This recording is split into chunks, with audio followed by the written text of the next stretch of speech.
Bueno, bienvenidas, bienvenidos. Esta es la lección número 1 de la clase de lengua española, la clase de recuperación para aquellas personas que no pudieron asistir o la clase que no se impartió específicamente, en este caso, en el turno de tarde por motivos ajenos a mi voluntad, por motivos de salud.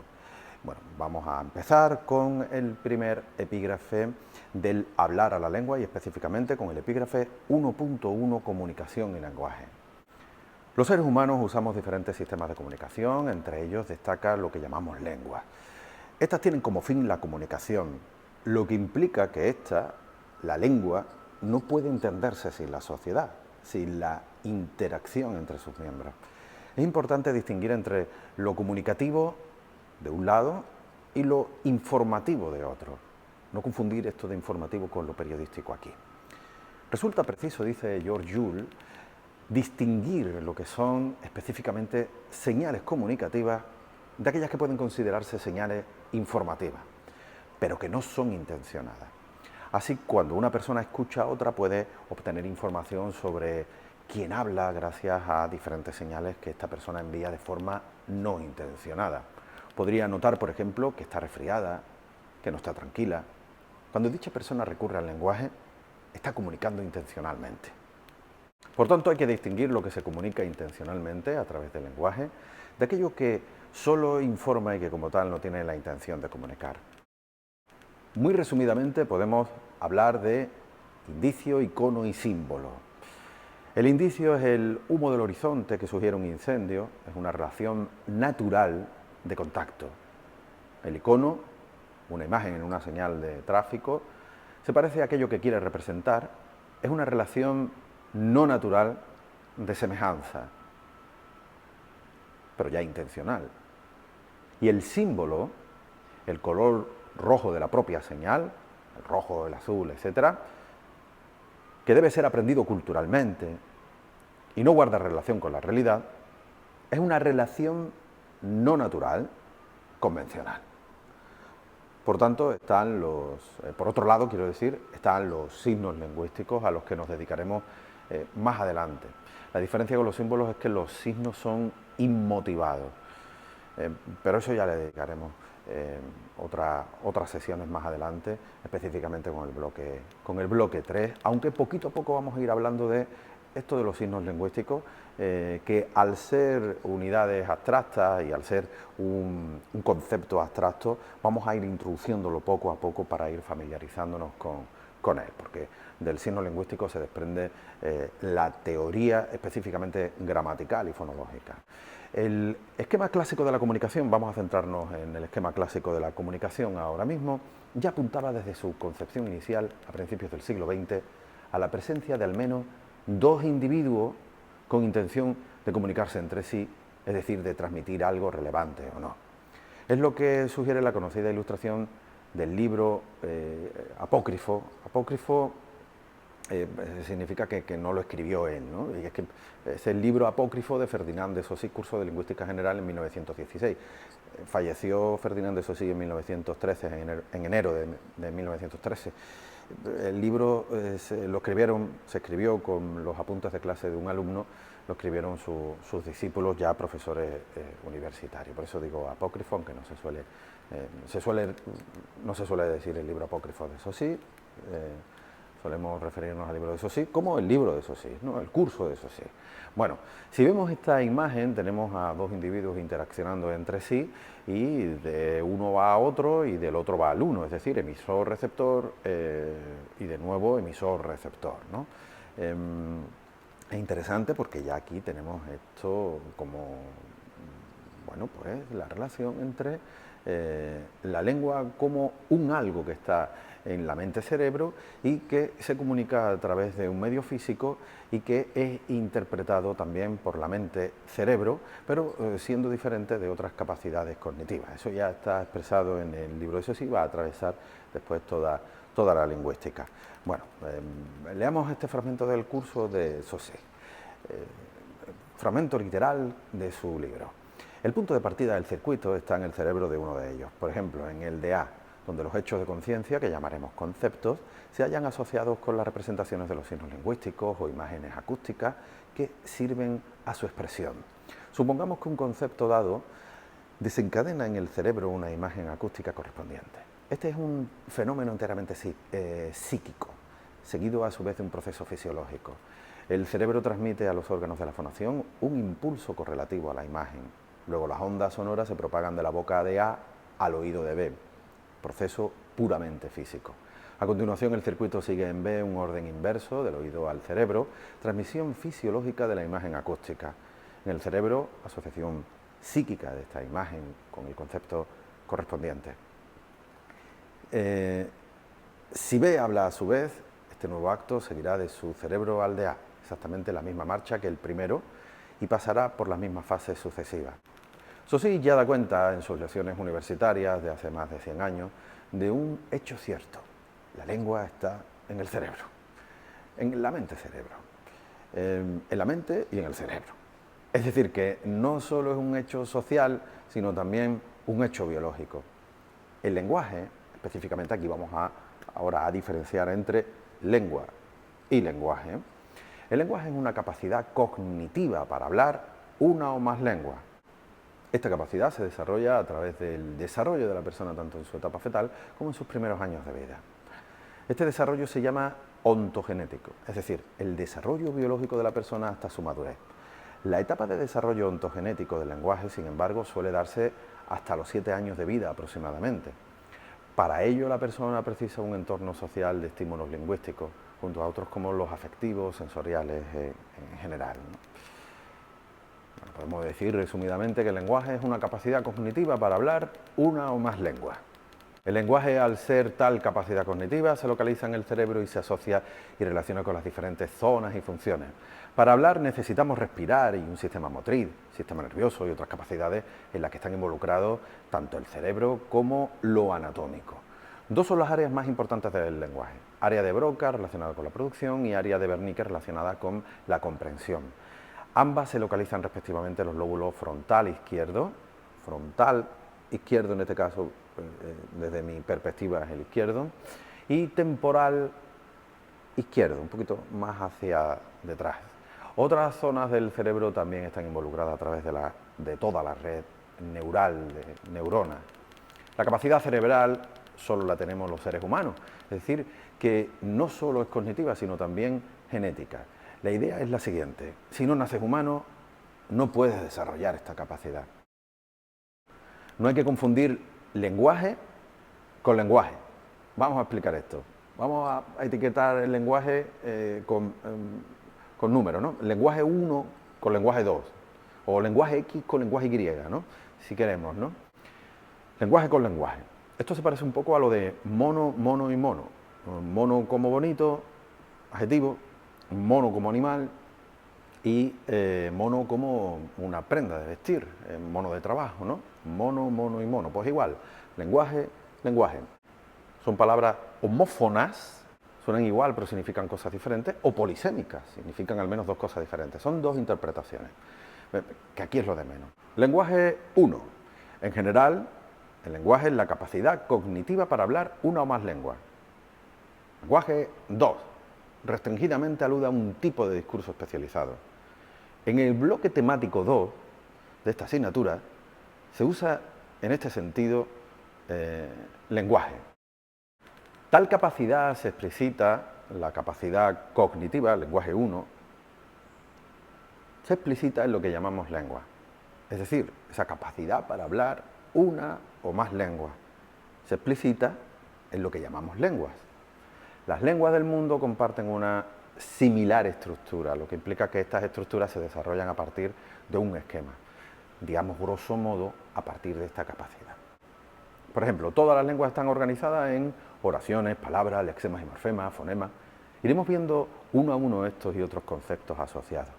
Oracionalmente todas las lenguas se organizan en torno al verbo y léxicamente nombran la realidad de los hechos, los seres y las cosas con los sustantivos.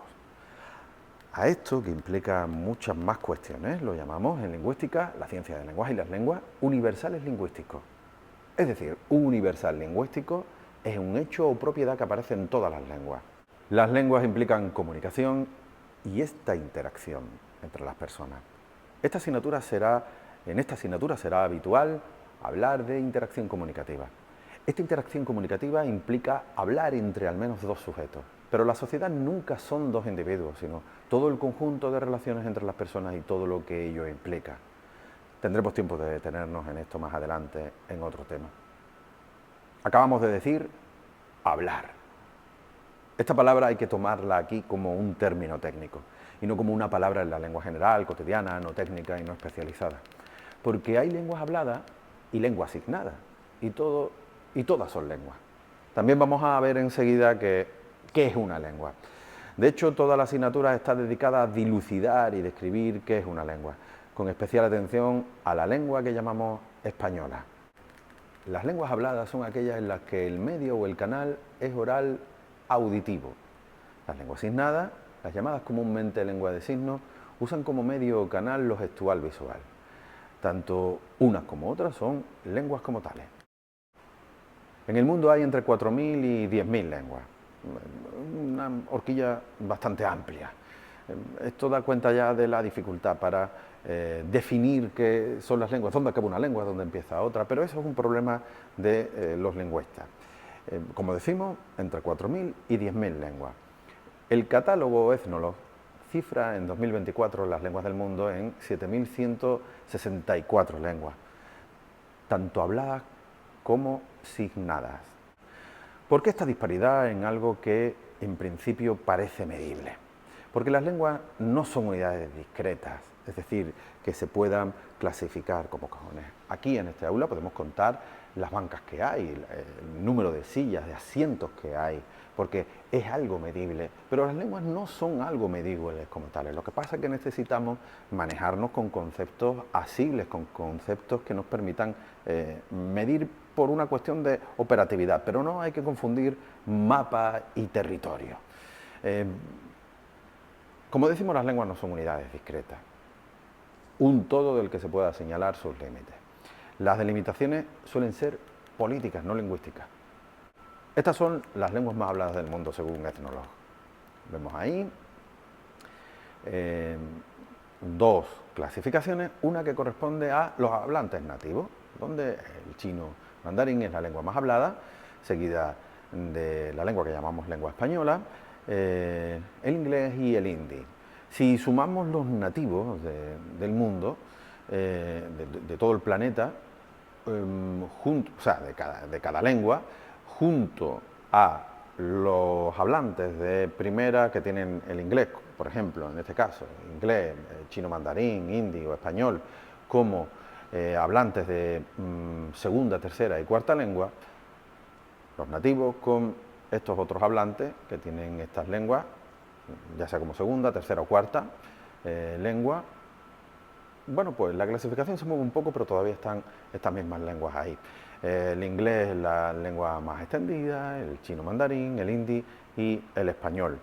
Lo que pasa es que si esto lo vemos en términos relativos, lo que vamos a observar es que el inglés lo habla en torno al 20% de la humanidad, y eso nos deja un 80% de la humanidad que no habla inglés ni como nativo, ni como segunda lengua, ni como tercera y cuarta. Es importante tener esto en cuenta, no para restarle importancia a las lenguas, sino precisamente para no restarle importancia al resto de lenguas. Sobre todo porque circula habitualmente aquella frase de con el inglés te puedes mover por todo el mundo, te puedes mover por todos los hoteles del mundo, efectivamente, por todos los museos y demás, pero el 80% de la humanidad no va a entender el inglés a la luz de los datos que manejamos. No le está restando importancia al inglés, esto solamente pretende darle importancia al resto de lenguas del mundo, que son los modos de ser y estar lingüísticamente en el mundo de cada pueblo de la humanidad. El español está entre las lenguas más habladas del mundo, como decimos, pero la cuestión, insistimos, ¿es esto relevante lingüísticamente? No, lingüísticamente no es relevante. Todas las lenguas son iguales desde el punto de vista cualitativo y desde el punto de vista lingüístico. Normalmente, una lengua cuando tiene una expansión territorial amplia, y está entre las más habladas del mundo, se debe a una expansión colonial, a lo que Robert Phillipson ha llamado imperialismo lingüístico. De ello también se ha ocupado Calvet en Lingüística y Colonialismo. Y también te puede interesar pues, este libro de Rodríguez Iglesias, que es quien habla, que aparece aquí en la imagen.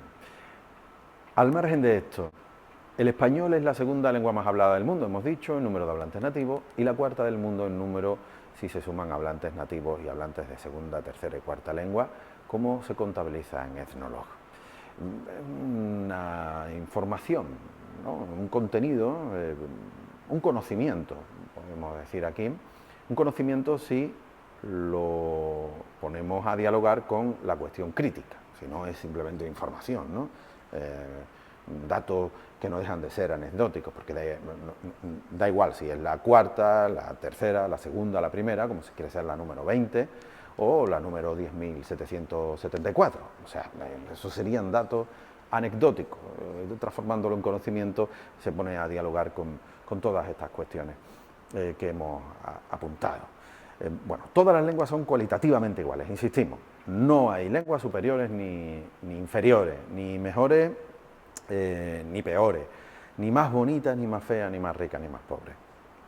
Los mitos que aún circulan son racistas y tienen su raíz en el racismo, el colonialismo y el imperialismo, muchas veces con una base en los siglos XVIII y XIX y algunos otros mitos ya constituidos en el siglo XX y que circulan en este siglo XXI y que contravienen todos los hallazgos, todas las conclusiones a las que hemos llegado a partir de la observación científica, es decir, a través de estudios científicos rigurosos, serios, como son los estudios científicos, claro,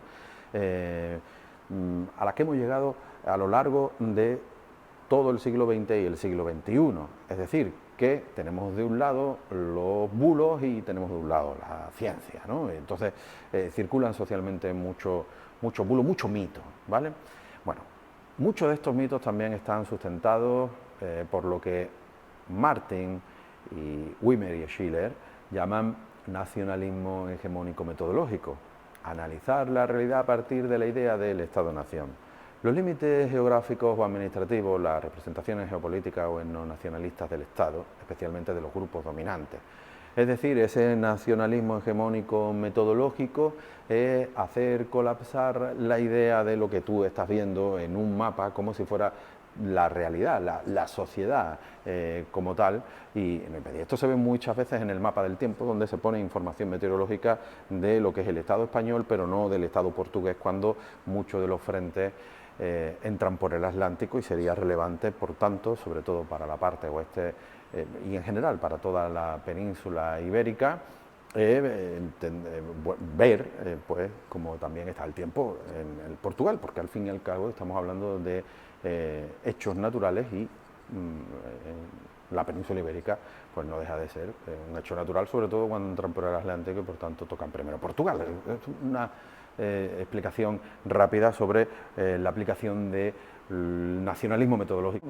Ellos lo aplican a todos los campos y efectivamente comprobamos cómo se hace colapsar esa idea del Estado-nación y sobre todo de grupos hegemónicos invisibilizando a otros grupos cuando los territorios están compuestos de grupos diversos, de grupos sociales diversos, de realidades muy diversas, ni mejores ni peores, ni legítimas e ilegítimas. Por su parte, el término hablar también es etnocéntrico, pues está pensado desde una posicionalidad en el mundo en el que la persona, el científico, la científica del lenguaje, la lingüista, no presenta discapacidad o diferencia funcional, no está privado de la facultad de articular la lengua a través de sonidos y su recepción de codificación a través del órgano auditivo, de los oídos. Sin embargo, en tanto tecnicismo lo usaremos con relación a la propia ciencia del lenguaje y las lenguas, la lingüística. Es decir, al estar tan extendido su uso técnico, tenemos que saber diferenciar lo que es un acto como tal de hablar, lo que apunta a la palabra de la lengua cotidiana, del uso restringido en esta ciencia. El hablar, pues, es la actividad universal de expresarse en una lengua, cualquiera que sea el medio o canal para hacerlo. El esquema de la comunicación. Todo hecho comunicativo lingüístico es el hablar. A su vez, hablar es comunicarse intencionalmente con alguien, y a esto apuntaba el esquema de la comunicación que ya podemos llamar clásico. cuya descripción se ha ido complejizando, conforme la propia lingüística ha ido descubriendo más cuestiones relacionadas sobre cómo funcionan las lenguas en todos los sentidos, que es su cometido, ¿no? Describir cómo funcionan las lenguas en todos los sentidos, biológica, sociológica y estructuralmente, podemos decir de manera resumida. Estructuralmente refiere en cuanto a la estructura como tal de las lenguas, ¿no? Como hemos dicho, ¿no? Esta cuestión de lo sintáctico, lo morfológico, lo fonológico. Ya hemos visto cómo Saussure apunta a la presencia de un hablante y un oyente que son a la vez hablantes y oyentes entre sí. Posteriormente, unos años más tarde, Saussure lo podemos fechar desde finales del siglo XIX a principios del XX, pues unos años más tarde, en la década de 1930, un psicólogo del lenguaje de la Escuela de Praga, todos eran lingüistas, y este hombre al que nos vamos a referir, Karl Bühler, era psicólogo del lenguaje, desarrollando conceptos que tienen una larga tradición en los estudios lingüísticos, así como nuevos avances en la fisiología de Ivan Pavlov y en la psicología de Jock Watson. Por eso era relevante señalar que era psicólogo, le va a atravesar también su propia ciencia en sus representaciones. Bueno, desarrollando conceptos que tienen una larga tradición, identifica tres componentes básicos en la interacción: emisor, receptor destinatario, allí va a decir receptor, y referente. Emisor, receptor y referente. O si quieren, usando mis propias manos, emisor, receptor y referente, lo que está referenciando. A partir de esta identificación formula implícitamente una pregunta: ¿para qué sirve hablar? De donde se derivan respectivamente las conocidas funciones del lenguaje o del hablar. Uno, con respecto al emisor, la función relativa al emisor, función expresiva o sintomática, manifestar una actitud frente a lo que digo y a quien lo digo. Dos, del receptor, función apelativa o conativa, llamar la atención de quien escucha y es mi destinatario o destinataria. Y tres, del referente, función referencial o representativa, relacionar lo que digo con aquello a lo que me refiero, es decir, la realidad externa, ¿no? Aquello de lo que hablamos. Años después, en 1960, Roman Jakobson, que también era miembro de la Escuela de Praga, pero ya en su etapa americana, después de del corte brusco por la llamada Segunda Guerra Mundial, Roman Jakobson, o Jakobson, era ruso, Roman Jakobson, completa este esquema de la comunicación que se oficializa de algún modo, siendo el que habéis estudiado en el instituto, el que habéis y el que he estudiado en el instituto sobre todo, ¿no? También es muy extendido en los primeros cursos universitarios, pero aquí también le vamos a hacer una breve crítica para ampliar, no por criticar, para ampliar este esquema y comprender efectivamente cómo funciona la comunicación. Lo vamos a ir haciendo a lo largo de toda la asignatura. Bueno, este esquema que hemos estudiado en los niveles previos, a través de los libros de texto, etcétera, es el siguiente, ¿no? Además, este es el esquema tal cual aparece en el libro de Jakobson. Emisor con su función representativa, receptor con su función apelativa, el referente, la función referencial, mensaje con función poética, código con la función metalingüística y canal con la función fática. Bueno, palabras del propio Jakobson. El hablante envía un mensaje al oyente. Para que sea operativo ese mensaje requiere un contexto al que se refiere el referente, según una nomenclatura más ambigua, susceptible. Ya él hace ahí también está haciendo una breve crítica, pero no es el objeto exacto de lo que está diciendo ahí, así que es breve. Susceptible de ser captado por el oyente y con capacidad verbal o de ser verbalizado, ¿no? Ese contexto. Un código común a hablante y oyente, esto sí se ha extendido mucho a lo largo de todo el siglo XX y ha llegado hasta nuestros días, la idea de la lengua como código. También tendremos oportunidad de diferenciarla, porque aquí nos vamos a ver con dos conceptos de lengua, dos conceptos que son paralelos y que son complementarios entre sí. Bueno, vamos a centrarnos en Jakobson. Un código común a hablantes y oyentes, si no total, al menos parcialmente, o lo que es lo mismo, un codificador y un descifrador del mensaje. Y por último, un contacto, un canal de transmisión y una conexión psicológica entre ambos hablantes, una conexión psicológica entre hablante y oyente, bueno, entre ambos, que permita a ambos entrar y permanecer en comunicación. Fíjense la importancia que se le da en esta época a esto de lo psicológico, es que es la ciencia dominante. En la primera mitad del siglo XX hasta bien entrados los años 60 y 70, donde ya ahí hay un giro discursivo, un giro sociológico, y la sociología empieza a entrar en escena, no solo la sociología, sino también otro actor más, ¿no? Del ámbito científico, que es el cognitivismo, que no deja de ser una cuestión también psicológica, pero ya no usando tanto esta palabra, sino usando esta otra. Pero bueno, aquí lo importante es contraponer esta idea de cómo atraviesa una ciencia la psicología durante la primera mitad, si queremos decir, grosso modo, del siglo XX, y en la segunda la sociología, ¿vale? Estos son síntesis que estamos haciendo que no tienen ánimo de simplificar. Bueno, la función poética hace referencia no tanto al contenido, sino a cómo es expresado el mensaje, porque estas son tres funciones que añade, como hemos visto, en contraposición a Buller, la de función poética, metalingüística y fática, que añade el propio Jacobson, tomado de otra autoría esta última, pero vamos a centrarnos, vamos a ir por partes, ¿no? La función poética hace referencia no tanto al contenido, sino a cómo es expresado el mensaje, lo que aporta información sobre muchos aspectos no expresados en sí por el mensaje mismo, entre otros relacionados con el resto de funciones. Esto puede ser interesante para ver cómo se está expresando una noticia, ¿no?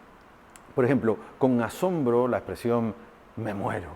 Imaginemos una sorpresa por un regalo, en verdad. La persona no se está muriendo, es una metáfora, hipérbole a la vez, que quiere acrecentar el valor de lo que se expresa con el fin de subrayar positivamente la sorpresa. Sin embargo, si la persona necesita ayuda médica, no habría función poética ninguna. En cuanto a la función metalingüística, el objeto es el propio código. Esta función se explicita en preguntas que buscan aclarar el significado de algo. Por ejemplo, una persona foránea de Málaga, ante el título de un artículo de opinión, vamos a ver, este artículo es opinión del diario Sur, sin ánimo de ser soeces o cenos, es simplemente porque es muy ilustrativo y aparece en un medio de comunicación, específicamente en un periódico de Málaga, Diario Sur, y se titula este artículo, que es un artículo de opinión, "Merdellones no, gracias", publicado el 28 de mayo de 2022. Bueno, alguien que no sea de Málaga, que desconozca la palabra, que no tenga familiaridad con Málaga, podría preguntarse qué es un merdellón. Ni siquiera percibirlo como una palabra negativa, ¿no? Despectiva. Bueno, esta pregunta, la de ¿qué es un merdellón? ¿Qué es merdellón? Tendría, entre otras, una función metalingüística. Por último, una función fática. A partir de la descripción de Jacobson se interesa por el canal, o más bien comprobar si la otra persona la está escuchando. Por ejemplo, sigues ahí, es una llamada telefónica, en una llamada telefónica. Bueno, esto es lo que sucede, esto es lo que se suele decir que es la función fática, aunque quien acuñó este término, y esto me parece a mí que es relevante aquí, ¿no? Quien acuñó este término, un antropólogo llamado Malinowski, se refiere con ello a todo acto de hablar como tal, a su función social, al hablar por hablar, es decir, a la socialización a través del lenguaje, argumento que es la base primaria de la sociedad misma. Es decir, que muchas veces no queremos comunicar algo, estamos comunicando siempre intencionalmente, pero no es que queramos comunicar algo en sí que sea relevante como tal, sino es para facilitar la socialización, como sucede sobre todo en Andalucía, cuando dos personas desconocidas están, por ejemplo, en una parada de autobús y se ponen a hablar entre sí, y la primera conversación que tienen es pues, o cómo está el tiempo, hay que ver qué calor hace, la calor que hace, hay que ver que frío estos días y no corresponde, o algún hecho que esté delante de sus ojos que estén viendo, ¿no? Bueno, eso sería una función fática en la teoría de Malinowski, es el hablar por hablar, ¿no? Podemos decir. En este sentido, todo hablar es fático. Por eso las funciones del lenguaje se están dando prácticamente todas a la vez. No es, ¿qué función tiene ese ejercicio? Para mí es problemático porque ¿qué función tiene el ejercicio, ¿no? Típico escolar, ¿no? Indica qué función tiene esta frase. Bueno, o qué función es predominante sería más adecuado, ¿no? ¿Qué función es la predominante de todas las funciones que están implicadas? Porque todas están funcionando, como digo, en general a la vez. A este esquema se le puede realizar una crítica, al esquema de la comunicación de Roman Jakobson. Una crítica es poner de relieve lo no visible o cambiar el punto de vista para ver cosas que antes no se veían, cambiar nuestro punto de vista, ¿no? Es decir, punto de observación. Colocarme aquí, imaginen, ¿no? Estamos viendo la clase, pero sí le damos la vuelta a la cámara, vamos a ver la clase de otra forma, ¿no? Normalmente el alumnado está sentado así y está viendo la pizarra, que es lo que hay aquí, la pizarra, el proyector, ¿no? La pantalla del proyector, la mesa del profesor, la tarima donde el profesor, al propio profesor o profesora, pero no está viendo lo que estamos viendo en esta imagen, que es lo que está viendo siempre el profesor, la profesora, que es el aula normalmente llena de personas, ¿no? Bueno, si cambia el punto de vista, la perspectiva sobre qué son las cosas también puede en general cambiar. Eso podemos decir que es hacer una crítica o hacer visible aquello que no está oculto, o sin más pasar el cepillo a contrapelo. Podemos pasar el cepillo de un lado, pero si lo pasamos a contrapelo ya vamos a ver capas que están ocultas. Por tanto, todo conocimiento tiene que estar atravesado de una crítica. Bueno, durante la primera mitad del siglo XX, hasta la década de 1960, periodo que abarca esa concepción del esquema de la comunicación que acabamos de ver, hemos dicho que la ciencia dominante era la psicología. Esta ciencia siempre adoleció de un solipsismo. Esto no es una crítica para destruir, no, es una crítica para entender lo que los lingüistas van a interpretar.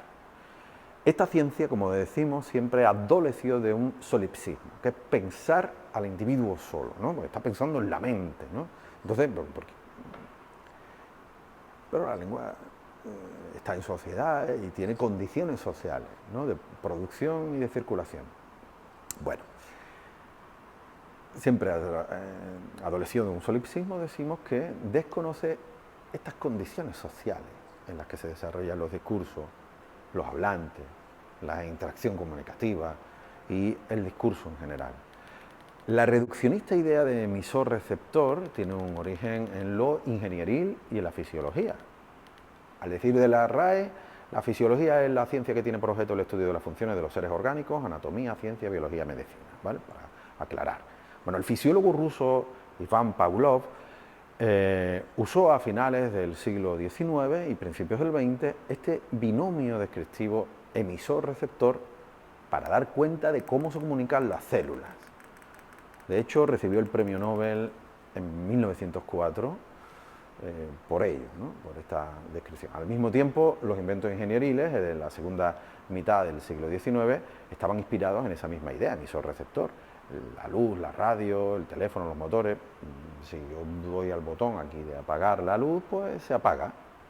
Entonces, emisor, el botón, ¿no? Vamos a simular un botón, no puedo apagarlo porque no puedo hacer así, ¿no? Pero bueno, sería un emisor y el receptor, ¿no? Emisor, receptor. Aplica a las máquinas, ¿no? Podemos decir, ¿no? A lo técnico, a lo que está fuera del ser humano, o a seres vivos más sencillos, como en este caso las células, ¿no? Más sencillos con sus complejidades, pero más sencillos que estos seres vivos que somos los seres humanos.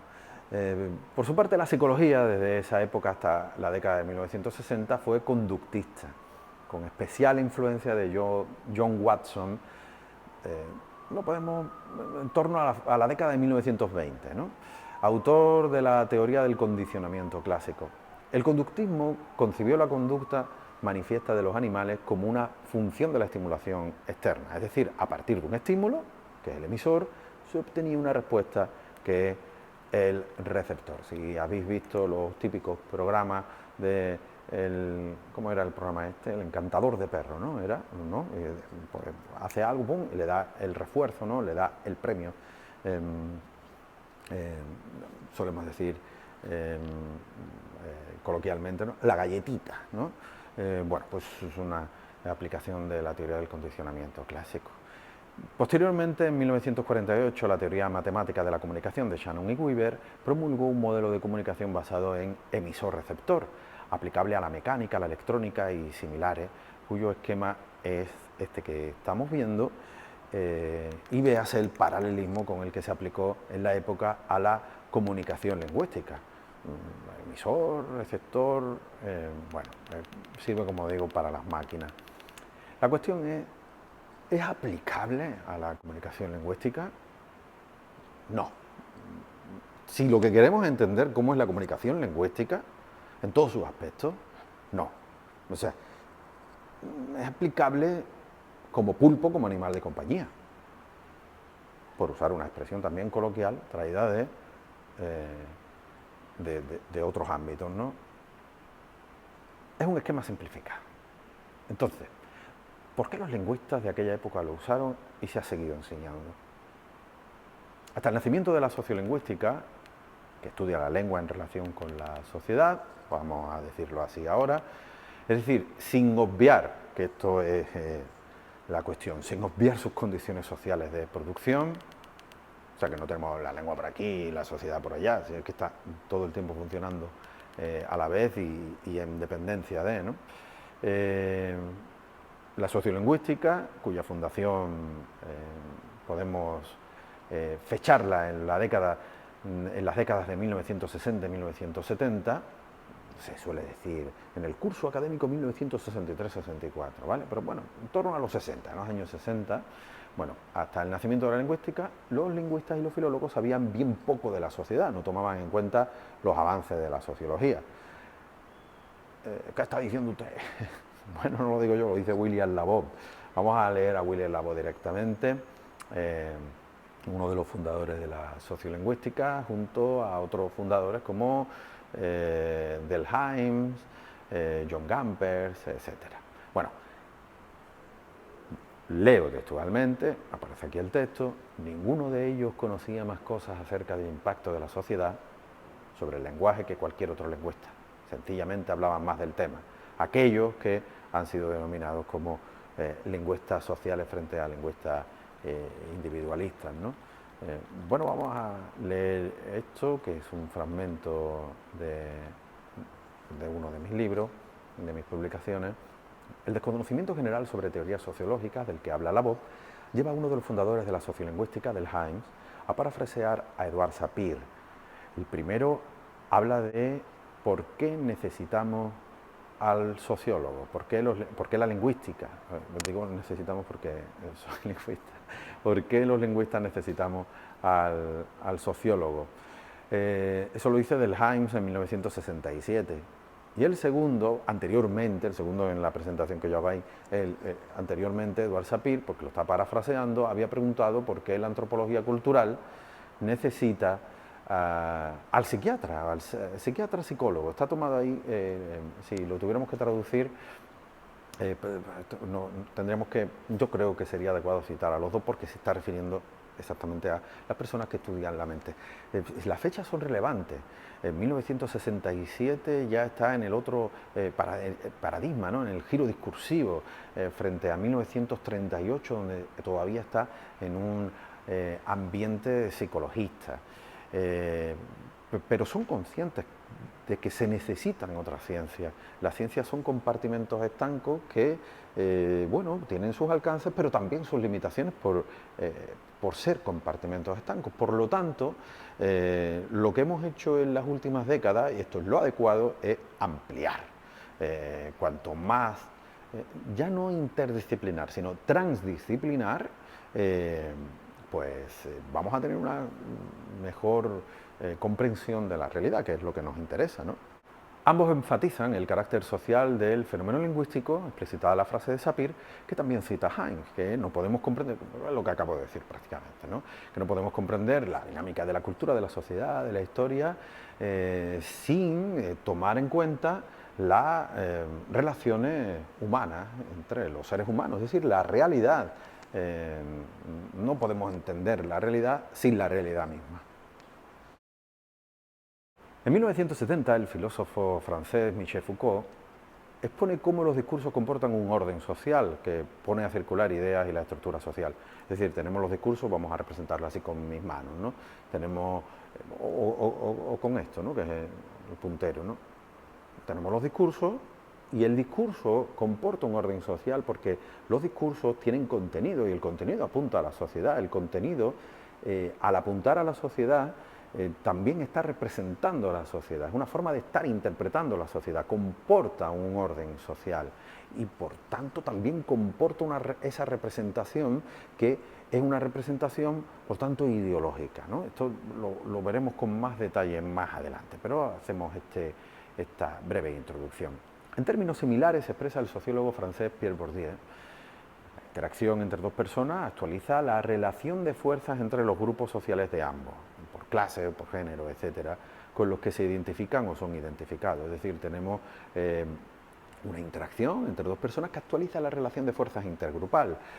Hombre-mujer actualiza relaciones de fuerza relacionadas con el patriarcado.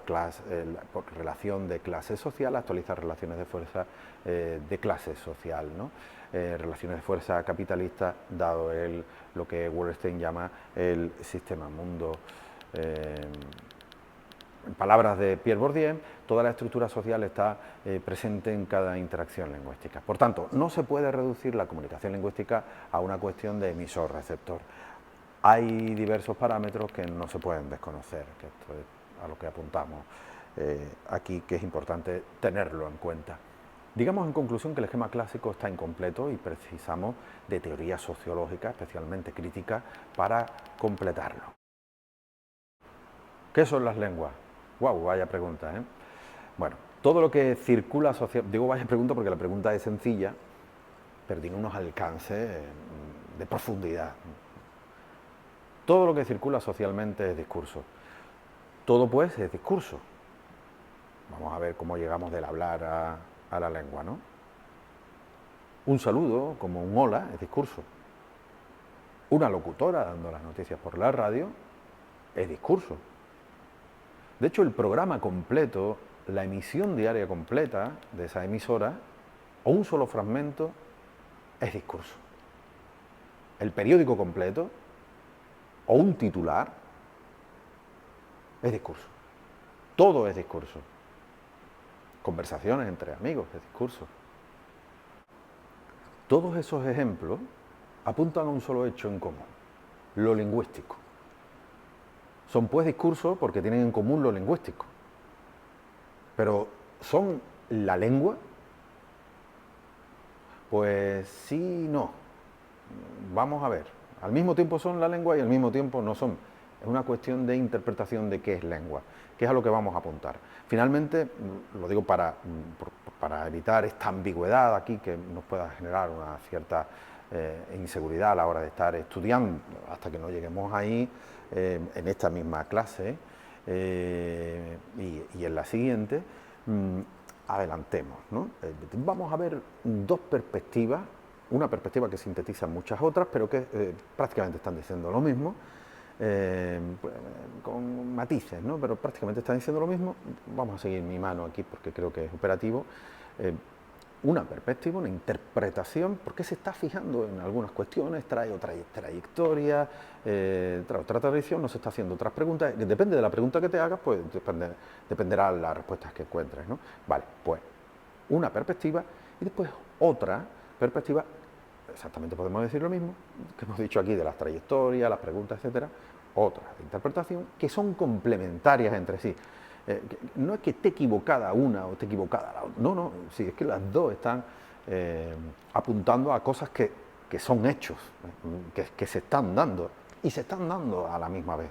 Así que debemos estudiar ambas perspectivas y ponerlas a dialogar todo el tiempo.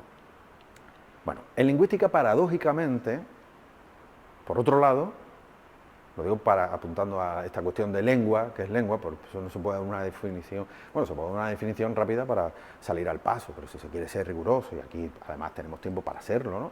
Bueno, en lingüística, paradójicamente, hay dos términos que son los más complejos de definir: palabra y lengua. Centrémonos en el que nos atañe ahora, lengua. Los conceptos no llueven del cielo, es decir, que siempre son producidos por seres humanos. Conceptualizamos, pensamos formalizadamente el mundo en virtud de dos parámetros: la tradición, la trayectoria, y la convención de una escuela u orientación científica, ¿no? El estado de conocimiento del momento también. Bueno, podemos simplificarla así, la tradición como dos líneas, ¿no? Aunque las cosas son más complejas, pero para simplificar. Bueno, si lo pongo así quizás se vea mejor. La tradición y la convención, el estado actual de ciencia, ¿no? Atraviesa. La tradición implica al mismo tiempo acumulación de conocimientos y ruptura, pues nuevas escuelas u orientaciones añaden cuestiones nuevas que un estado de ciencia previo no ha podido ver. Veamos tres paradigmas u orientaciones en lo que respecta al concepto de lengua, pues condicionan las descripciones que durante los siglos XX y XXI se han hecho y hacemos de la lengua. Como nos vamos a referir a ello, pues creo que brevemente, ¿no?, es importante tenerlos en cuenta. Bueno, por un lado tenemos la tradición gramatical, que va desde la llamada antigüedad al siglo XIX, con alguna pervivencia hoy a través de ciertos mitos, también ciertas conceptuaciones que también están en los libros, no que solo circulan socialmente de manera oral, pero no dejan de ser mitos y no son ciertos, ¿no? La tradición gramatical, el estructuralismo, que lo podemos fechar en el siglo XX, bueno, dice Cocherio, que el acta fundacional del estructuralismo, el acta, entre comillas, metafórico, no es que firmaran un acta, es el curso académico 1928-29. Grosso modo, podemos decir que el estructuralismo, bueno, pues desde esa fecha, de los años 20, con desarrollo en los años 30, después 40, 50, 60, se está desarrollando, pero grosso modo, siglo XX, vamos a decir siglo XX. El generativismo también en el siglo XX surge en la segunda mitad del siglo XX. Hay un libro de 1957 de Noam Chomsky que se toma como el acta fundacional, también podemos tomar como acta fundacional su tesis doctoral de 1952, pero bueno, son cortes para poder periodizar y manejarnos, ¿no? Pero bueno, son teorías del siglo XX, estructuralismo, generativismo, que llegan hasta nuestros días. Y después tenemos el giro discursivo desde la década de 1960 en adelante, que es cuando surge la sociolingüística, la antropología. Bueno, la antropología lingüística surge antes, pero bueno, en nuestro ámbito de estudio, sociolingüística, ¿no? Sociolingüística, análisis del discurso, también en los años 60. Por tanto, tenemos la tradición gramatical, después en el siglo XX, pues dos perspectivas, las más extendidas, las más fuertes, que, bueno, como digo, pues, están diciendo cosas similares, con muchos matices, pero están diciendo cosas similares para los alcances que aquí nos interesan en esta asignatura de lengua española en periodismo. Tenemos el estructuralismo y el generativismo, ¿no?, que vamos a decir que es ahora son las descripciones científicas de aquello que la tradición gramatical, bueno, pues había intuido, había intentado, más que describir, prescribir, pero también describir, ¿no? Tiene descripciones que después también se han adoptado con los matices adecuados. Bueno, eso no nos interesa exactamente aquí en periodismo, es simplemente entender esta cuestión, y después tenemos el surgimiento del giro discursivo para hablar científicamente, es decir, comprobar, estudiar, describir, indagar, ¿no? Investigar y concluir después aquello que en lo que no se están centrando estas otras perspectivas, que es las condiciones sociales de producción y circulación de los discursos grosso modo, porque todo está funcionando a la vez. Por eso es importante estudiar ambas cosas. Tenemos el producto y la actividad, podemos decir, usando esta dicotomía de un lingüista del siglo XIX que se llamaba Wilhelm Humboldt, que fue quien fundó la Universidad de Berlín. No viene al caso. Bueno, este esquema que estamos viendo aquí sintetiza, se puede parar el vídeo y puede leerse, pero sintetiza muy bien por si alguien quiere interesarse por esto, que como digo, no tiene mayor alcance aquí más allá de la comprensión para saber la periodización, para saber a qué nos estamos refiriendo, ¿no? Bueno, cuando tengamos que definir qué es cada cuestión, pues lo haremos oportunamente. Bueno, esa periodización no es excluyente, es decir, que la aparición de un nuevo paradigma o enfoque o escuela no implica la desaparición de las perspectivas existentes, algunas contra las que reaccionan. En realidad, de algún modo, todas llegan a nuestros días y coexisten. De ahí que, al responder a la pregunta ¿qué es lengua?, le vamos a hacer gran cantidad de precisiones y matizaciones para finalmente dilucidar qué son las lenguas. El resultado es el siguiente. Tradición gramatical. Perspectivas obsoletas, normativistas o prescriptivistas que confunden la lengua con la escritura, tomando como modelo lo escrito y jerarquizando hablantes a partir de distinguirlos entre buenos y malos. Esta perspectiva la podemos llamar politiquera o politiquería lingüística, pues contravienen los principios, los fundamentos, los hallazgos y las conclusiones de la ciencia de lenguas y las lenguas, la lingüística, contraviene la lingüística, jerarquizando lenguas y hablantes y por tanto cultura y personas. Es una perspectiva racista y clasista. No hay hechos lingüísticos que sean lengua y hechos lingüísticos que no lo sean. La Real Academia Española representa, en cierto modo, esta posición, lo que no quiere decir que no sea útil no sean útiles algunas de las cuestiones de consulta de lingüística, especialmente en lo que respecta a la ortografía. Bueno, grosso modo. Estructuralismo, la perspectiva de la lingüística que concibe la lengua como algo estructural. Ahí coinciden el estructuralismo y el generativismo, que veremos a continuación. La lengua es el producto lingüístico, compuesto por lo fonológico, lo morfológico, lo léxico, lo sintáctico y lo semántico. A todo hecho discursivo subyace la lengua para el estructuralismo, también para el generativismo, con independencia de su pronunciación y del léxico que use y demás recursos discursivos.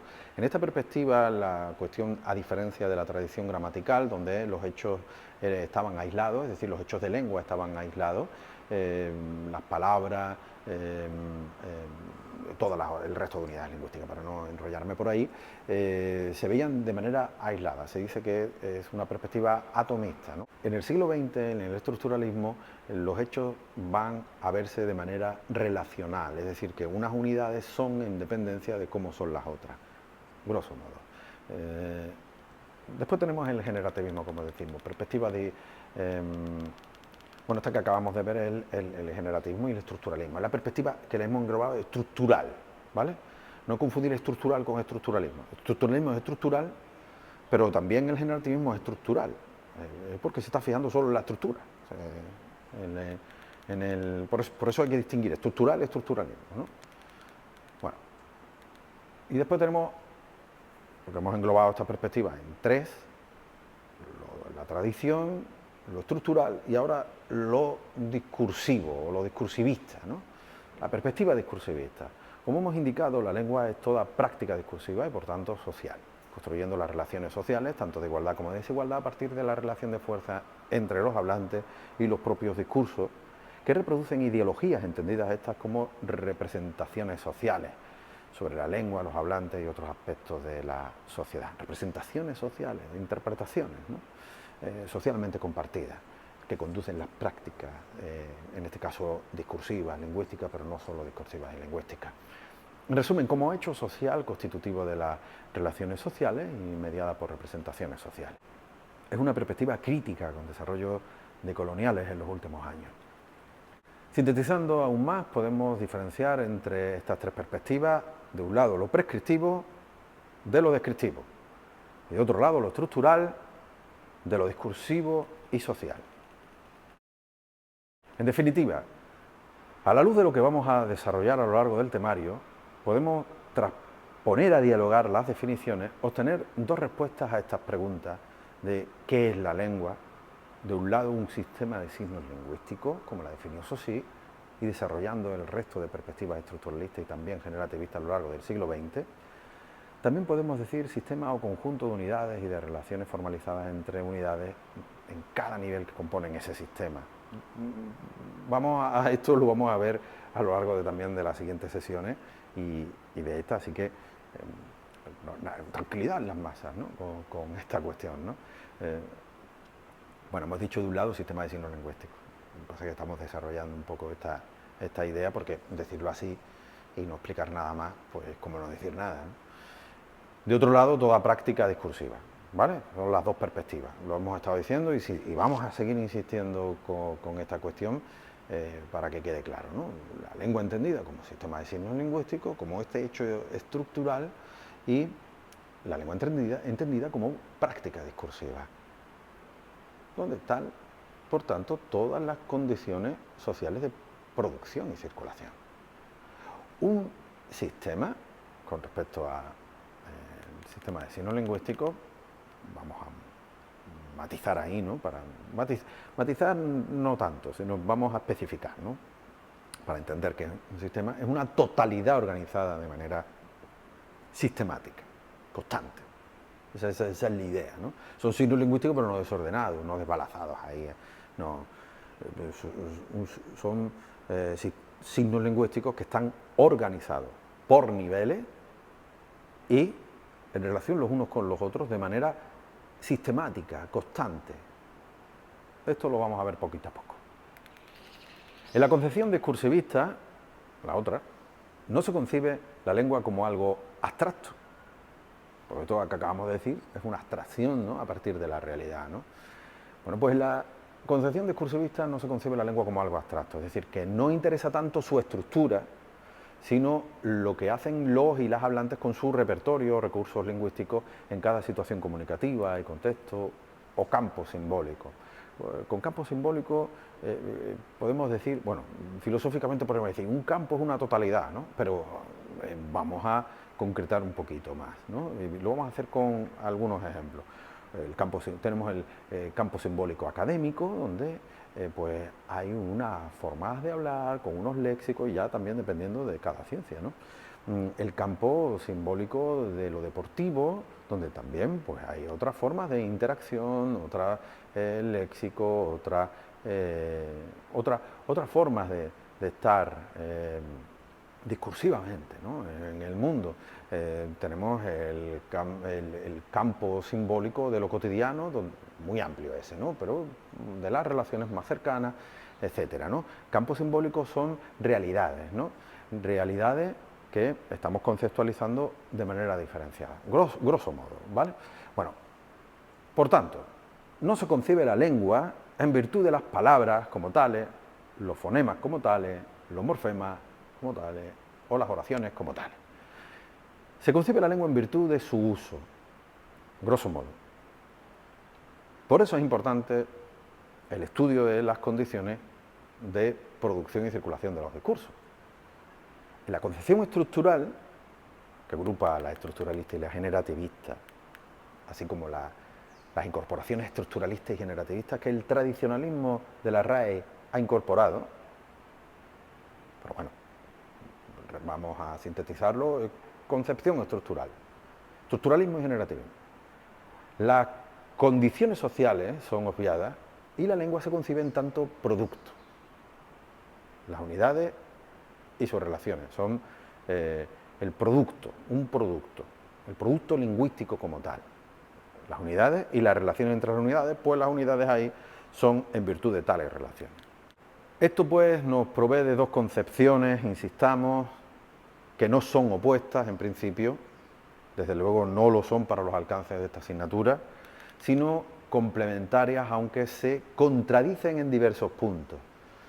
También nos ofrecen limitaciones. Por eso siempre hay que partir de una idea clara, qué quiero hacer, y en virtud de ello viene todo lo demás. Si quieres estudiar la estructura interna de la oración,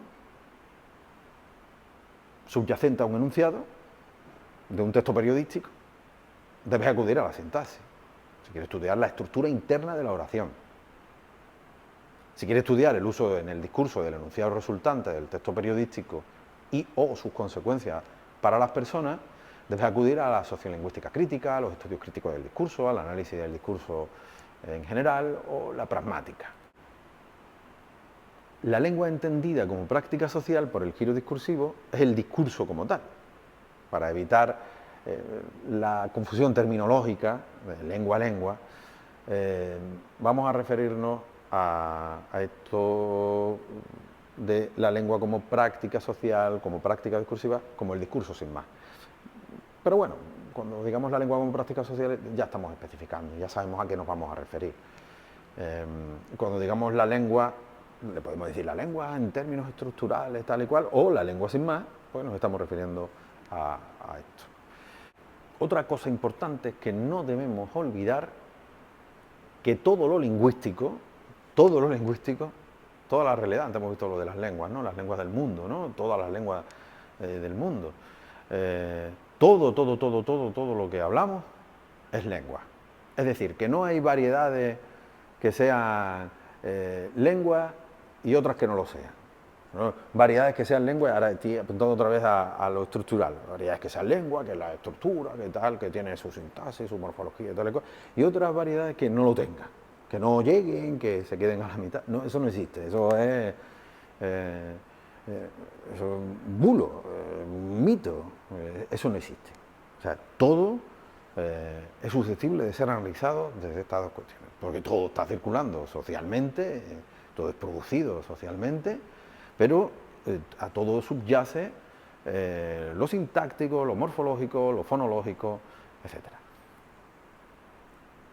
Tendremos tiempo de hablar de esto a lo largo de todas las clases, pero creo que esto queda claro así, ¿no? de esta forma. Bueno, con esto, que hemos resumido bien, claro, aquí faltan los ejercicios de clase, las preguntas, la interacción de cierto debate, algún ejercicio que pongamos tipo Kahoot o de otra perspectiva para poder estar ejemplificando, o una cuentecita que, por ejemplo, me gusta hacer, ¿no? que se haga una cuenta matemática,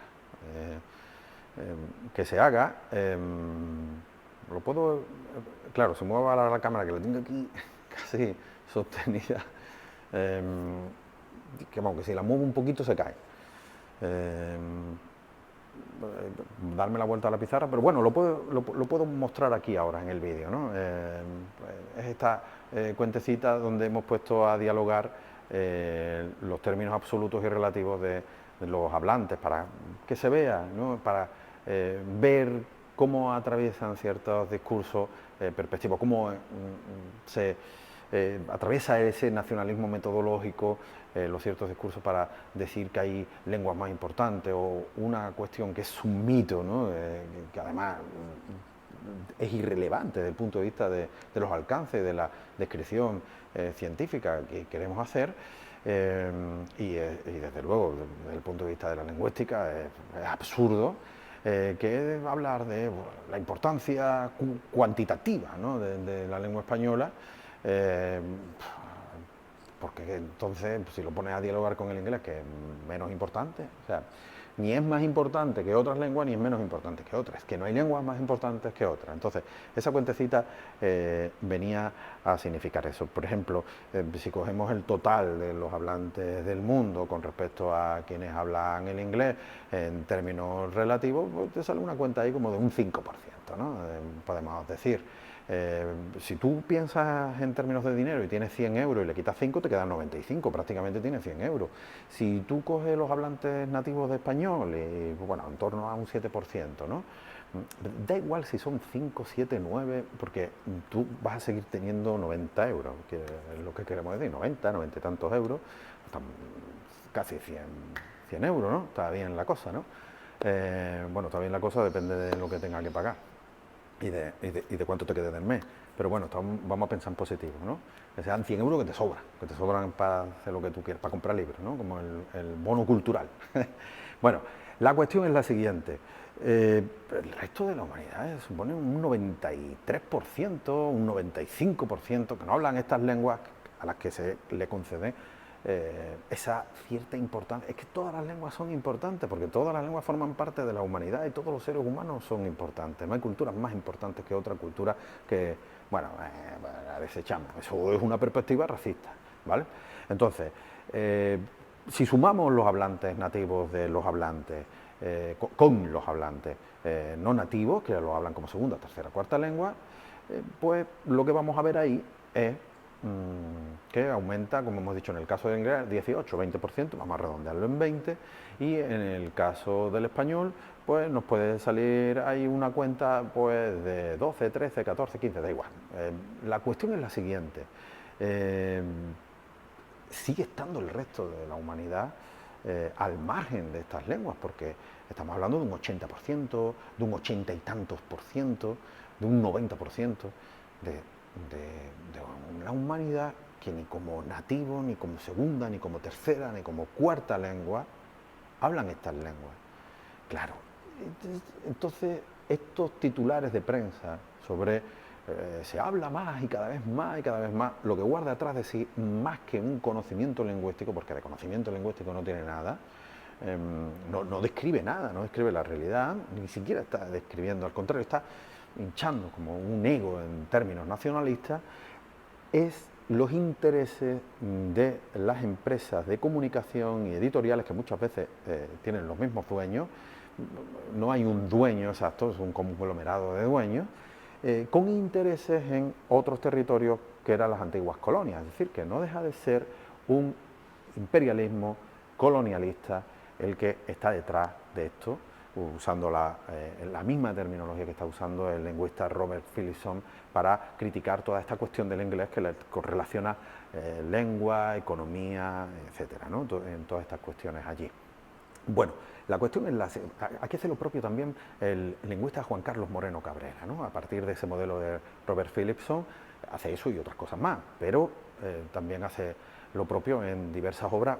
La obra, el hito de Moreno Cabrera es La dignidad e igualdad de las lenguas, crítica de la discriminación lingüística, que publicó en 2000 en primera edición y en 2004 en segunda edición, donde amplió, si no me equivoco, 3 capítulos en ese libro. Después tiene otros, ¿no?, que se pueden consultar. Moreno Cabrera.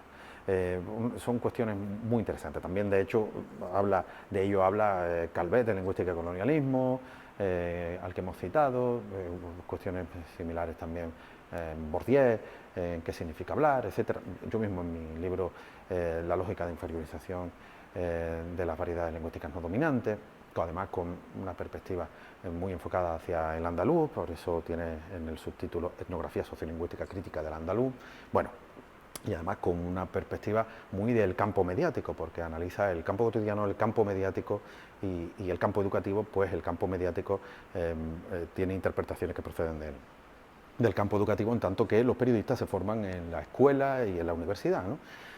Por tanto, hay que ir también a ver cómo ha representado el campo educativo. Pero es interesante que tiene una etnografía, mi libro, digo, para quien le interese, ¿no? No lo digo para que se lo compre, lo digo para que lo consulte en biblioteca. Hay bibliotecas que lo tienen de la universidad, si no está aquí se pide y ya, ¿no? No tienen mayor alcance.